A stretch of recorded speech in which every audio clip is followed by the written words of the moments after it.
Tata Steel, through its current FPO, is looking to value 2% of its equity stake to fund the expansion plan at its Jamshedpur unit, and also to repay the redemption proceeds for non-convertible debentures maturing in the next fiscal.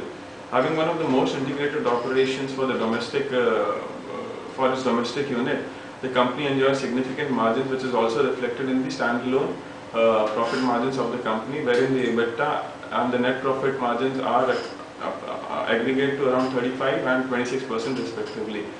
The company is a global player with strong foothold in the European markets, and India being no exception. Post acquisition of Corus, the company has the benefit of larger economies of scale, and cost reduction strategy that was adopted has helped the company to turn around in the first half of the current fiscal. However, considering on the negative side, steel being a cyclical industry, it depends upon the overall global economy.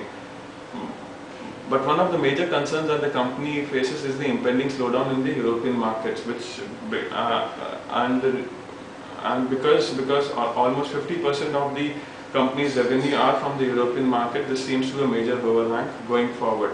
At the EV by EBITDA of around 6 times and PE of around 8 times, however, most of these overhang seems to be discounted at the current FPO price.